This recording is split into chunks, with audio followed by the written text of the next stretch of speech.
The most common mistake investors make is buying the wrong investment in the wrong account.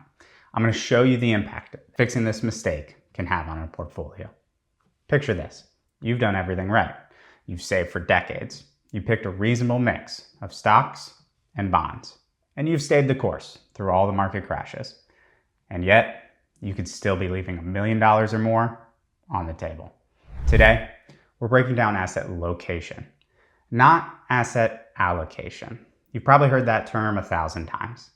Asset allocation is picking the right mix of investments in your portfolio. Asset location, well, that's the next step. It's the portfolio management strategy that separates people who retire comfortably from those who retire wealthy. Most people think they've done their job by picking the right allocation, 60-40, 80-20, whatever that risk tolerance survey says. But what they don't realize is where those investments live matters just as much as what those investments are. I'm Jordan Drinkhouse, a certified financial planner and founder of Glow Financial Planning. And I help my clients understand a simple truth. It's not just what you own, it's where you own it. Here's what we're going to cover. First, I'll walk you through the 3 types of accounts and the 3 types of investments you need to understand. Then I'll show you exactly how all this works, using a real financial planning scenario for a couple approaching retirement with actual numbers. If you stick around to the end, I'm going to reveal a second layer to this strategy. It ties the whole thing together and nearly doubles the tax savings. You ready? Let's go. Let's start with the 3 buckets where your money can live. Each bucket here has its own tax rules. First up, your taxable brokerage account. This is just a regular investment account. When you sell investments in this type of account for a profit, you're going to pay capital gains tax. For most people, that's going to be 15% of that profit. The benefit here? Well, these accounts have total flexibility. There's no penalties, there's no age restrictions, and you can typically buy any security you want. Need money before you turn 59 and a half? It's not going to be a problem with a taxable brokerage account. All right, next up, pre-tax retirement accounts. Things like your 401k or your traditional IRA. These are the accounts where you get a tax break when you put the money in. The trade-off here, every single dollar you withdraw gets taxed as ordinary income. If you're in that 24% tax bracket, you pay 24 cents on the dollar when you withdraw to federal taxes. But here's the key. You get to control that timing. You decide when and how much of a taxable event to create. Lastly, we have Roth accounts and HSAs. When you pull money out of these types of accounts in retirement, you get every penny. Makes them some of the most valuable dollars in your entire portfolio, because what you see is what you get. So we've got our 3 buckets. We have a taxable brokerage account, pre-tax retirement accounts, and Roth accounts. Now let's talk about what goes inside them. First up, stocks, also sometimes called equities. When you buy stocks, you're betting on growth. Yes, some stocks pay you dividends, but the real payoff comes when you sell. You're typically investing for appreciation over the long term. Next up, bonds, or sometimes called fixed income. These produce regular interest payments paid to you, the investor. Generally, we're not going to expect bonds to increase in as much value as stocks over that long run. Think of bonds like a loan that you're making to a company or even the government, and they're going to pay you back with interest. The interest here, well, that gets taxed as ordinary income. So if you're in a high tax bracket, interest on the bonds in your portfolio in the wrong account can push you even higher. Last up, we have cash. This is a low growth asset, but it's going to be essential for meeting short-term spending needs. Nobody wants to have to sell stocks during a market crash just to pay their electric bill.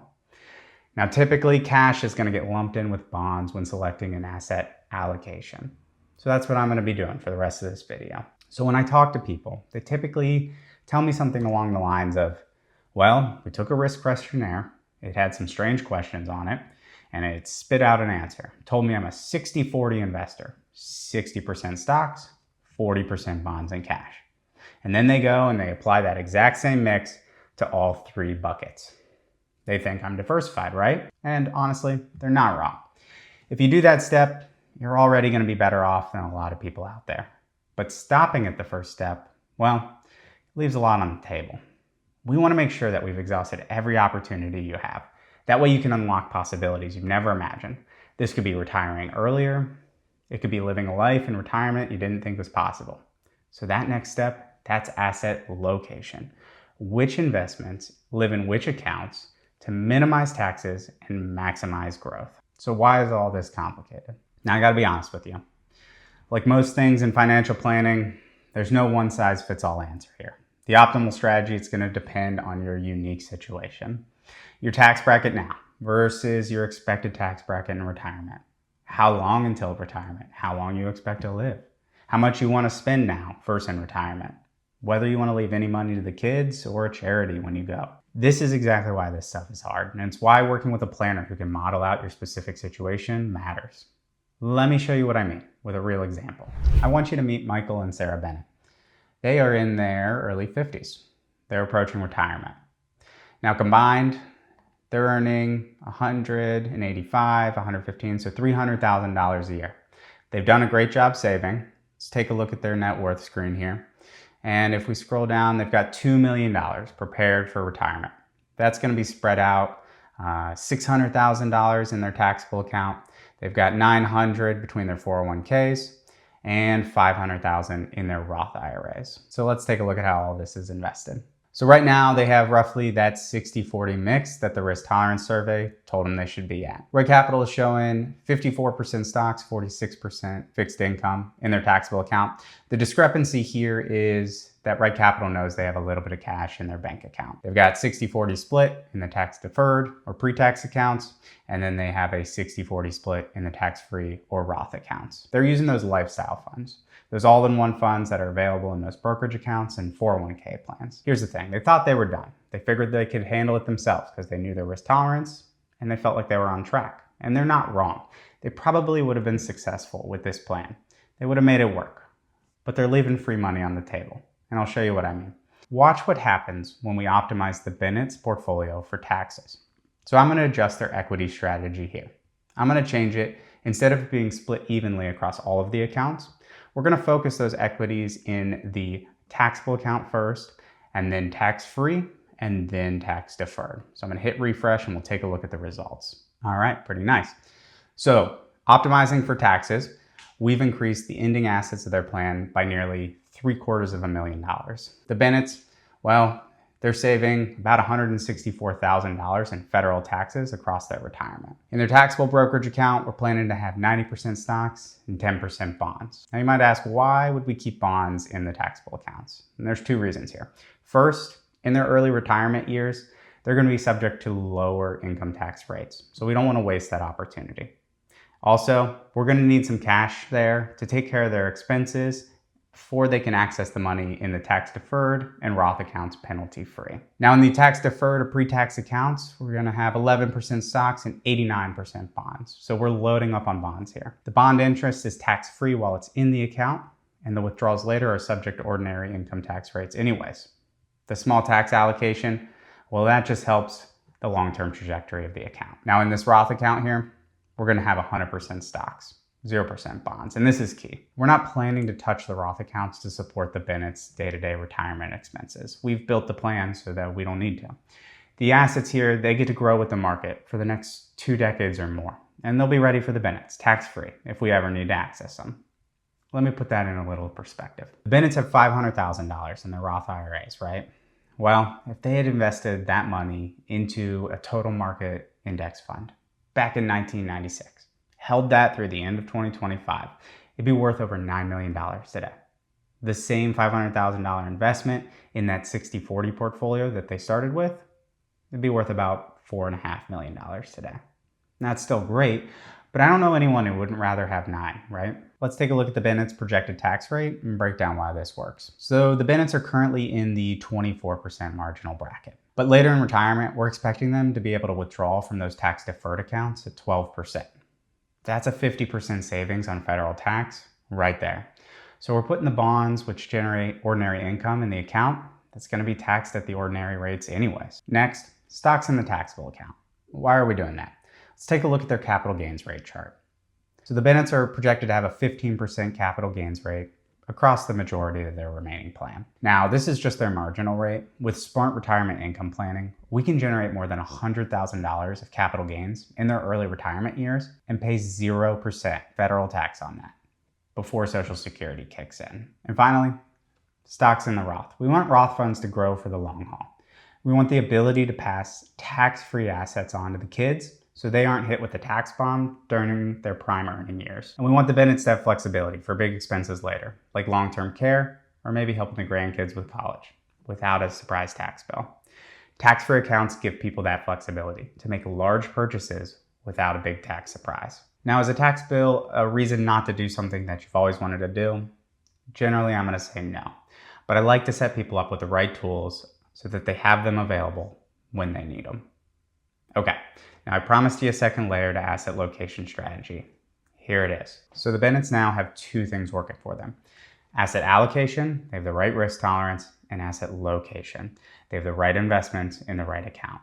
Let's take a look at those preliminary results again. So with just those two changes, roughly $750,000 more dollars at the end of their plan, and more than $160,000 saved on federal taxes. That's significant. But here's the thing, asset location, it's not set it and forget it. There's another half to this strategy. The other half, that's how you withdraw the money in retirement. Which account you tap, in which years, well, it affects everything. Your tax bracket, how much of your Social Security gets taxed, even your Medicare premiums. With this final piece of the puzzle, we can optimize their plan even further. Watch this. I'm going to switch their withdrawal strategy here. Instead of them withdrawing evenly across all the accounts, we're going to switch to a sequential approach. We're going to tap the taxable accounts first, then tax deferred, and then tax free. Watch what happens. Pretty cool. More than $950,000 at the end of their plan. That's a 28% increase than without the withdrawal strategy. They're now saving roughly $300,000 on federal taxes across the rest of their plan. Nearly double the tax savings from the asset location strategy alone. And here's something interesting. $628,000 more dollars withdrawn from the tax deferred accounts. That number flipped from $1.5 million less. A lot of people are going to see that and start to think, I'm taking more out of my 401k. I don't want to do that. That's taxed at ordinary rates. It's actually a good thing here. Because we're focusing on growth assets in the taxable accounts, those accounts can fund their expenses longer. And even though the tax deferred accounts are weighted towards bonds, they're going to have more time to grow before we touch them. And yes, we're withdrawing more from the tax deferred accounts eventually, but we're going to be doing it in a much more tax efficient way, pulling larger amounts when we're subject to lower rates. And the total benefit, about $1 million more at the end of their plan. This is why ongoing planning matters. It's not just a one-time fix. It's a strategy that requires monitoring and adjusting throughout retirement as tax laws, markets, and life changes. So all this is to say, asset location and withdrawal sequencing can make a massive difference in your retirement, potentially $1 million or more. But there's no universal answer.